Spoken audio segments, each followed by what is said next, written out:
Hello guys, welcome to my channel medi math. देखो, आज हम बात करने वाले हैं हमारे पास जो इंडियन इकोनॉमिक डेवलपमेंट, जिसको हम बोलते हैं भारतीय अर्थव्यवस्था का विकास का, जो हमारे पास एक चैप्टर है, उसको बोलते हैं मानव पूंजी निर्माण। इसके बारे में बात करने वाले कि मानव पूंजी निर्माण का मतलब क्या होता है। देखो, क्या होता है कि ना, एक देश है, ठीक है। उस देश में क्या दो तरह के लोग होते हैं। एक देश है, उसमें क्या हमेशा दो तरीके के लोग होंगे, ठीक। और जो दो तरीके के लोग होते हैं उसमें से एक होगा पढ़ा लिखा लोग, ठीक है। और दूसरे लोग ऐसे होंगे जो अनपढ़ होंगे, ठीक है। और ये जो पढ़े लिखे लोग हैं, ठीक है, इनके पास क्या है कि कुछ ना कुछ क्वालिटी होगी, ठीक है। किसी भी काम को करने की एक्सपर्टीज होगी। तो इन लोगों को हम बोलते हैं मानव पूंजी, ठीक है। अब अगली बात करते हैं कि मानव पूंजी निर्माण का मतलब क्या होता है। ये एक ऐसी प्रक्रिया है जिसमें समय के साथ साथ इन लोगों की जो संख्या है, इसमें वृद्धि होती है। तो कह रहे इसका अभिप्राय समय के साथ साथ मानव पूंजी के स्टॉक में होने वाली वृद्धि की प्रक्रिया है, ठीक है। और अगली बात करते हैं मानव पूंजी निर्माण के निर्धारक तत्व और स्रोत क्या क्या है, ठीक है। इसका मतलब हम नेक्स्ट पढ़ने वाले हैं कि हमारे पास जो मानव पूंजी है, ठीक है, उसके स्रोत क्या है। ये जो मानव पूंजी है, आते कहाँ से हैं, ठीक है, ये बनते कहाँ से हैं। तो सबसे पहले बात हम करते हैं, इसको बोलते हैं शिक्षा पर्व। अगर एक देश है, वो अपने मान लो कि अपने जो देश है, ठीक है, उस देश के जितने भी लोग हैं, अगर उनके ऊपर ये मान लो कि पढ़ाई के ऊपर खर्चा करे, तो उससे क्या होगा कि उस देश में जो मानव पूंजी निर्माण है वो बढ़ जाते हैं, ठीक है। और अगली बात करते हैं स्वास्थ्य पर वे। देखो, अगर वो स्वास्थ्य पे लोगों का ध्यान रखे ना, तो भी क्या होता है कि वो अपने देश के अंदर मानव पूंजी निर्माण की संख्या को बढ़ा सकता है। और अगली बात करें वयस्कों के लिए अध्ययन कार्यक्रम, ठीक।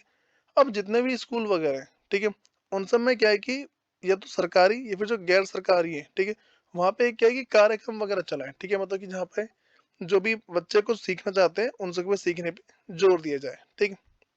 तो इन तरीकों से हम समझ सकते हैं कि हमारे पास जो मानव पूंजी निर्माण है, कैसे कैसे संभव है। अगली बात करते हैं कि भारत में मानव पूंजी निर्माण की समस्या क्या क्या है। पहला, बढ़ती हुई जनसंख्या। देखो, जनसंख्या जब बढ़ती है ना, तो जो सुविधाएं हैं, ठीक, वो सारी सारी क्या है कि कम हो जाती हैं, ठीक है।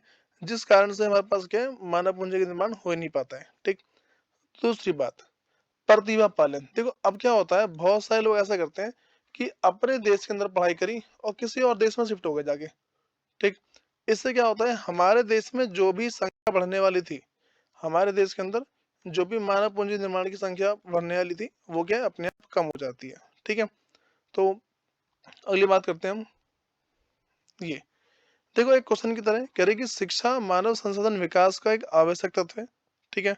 तो इसको समझाना होता है हमें। तो नॉर्मली हम अगर इसमें ऐसा बोल जाए कि एक देश है, ठीक है, उस देश में अगर जितने लोग हैं, अगर सारे सारे पढ़े लिखे हैं, तो हम बोल सकते हैं वो देश का काफी ज्यादा उन्नति करेगा, वरना उन्नति नहीं करेगा, ठीक है।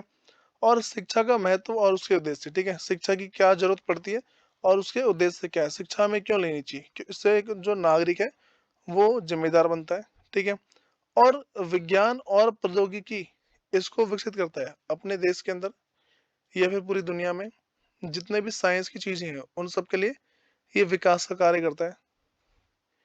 यह लोगों के मस्तिष्क का विकास करता है, ठीक है। जो शिक्षा है, क्या लोगों का जो मस्तिष्क है, ठीक है, उसका विकास करता है।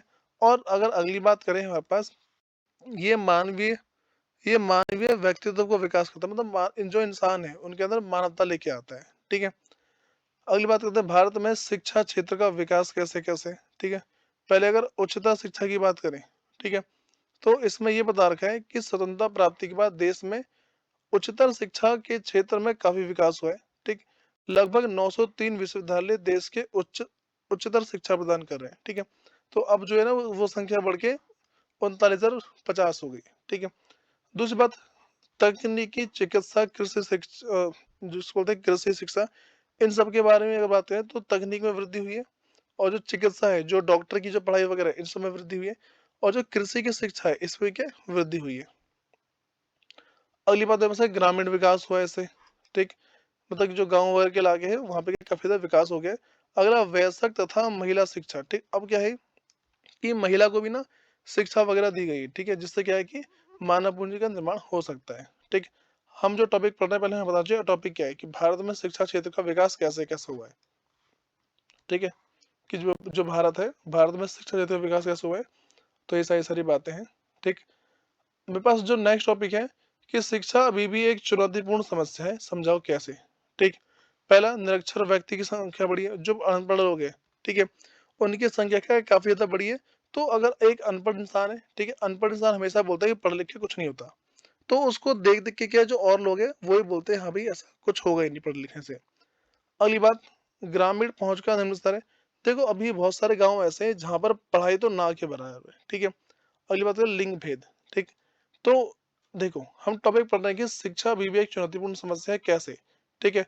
तो हम बोल सकते हैं कि जो लिंग भेद है उससे भी आजकल होता क्या है कि देश में जितने भी लोग हैं, ठीक है, वो क्या ये बिलीव करते हैं कि जो महिला है उनको नहीं पढ़ना चाहिए और जो पुरुष है उनको पढ़ना चाहिए, ठीक है। ये फिर बहुत सारे अलग-अलग बोल सकते हैं कि बहुत सारे अलग-अलग लोगों ने अपने दिमाग के माइंडसेट चेंज कर रखे हैं कि इसको पढ़ना चाहिए, इसको नहीं पढ़ना चाहिए, ये सारी बातें, ठीक है।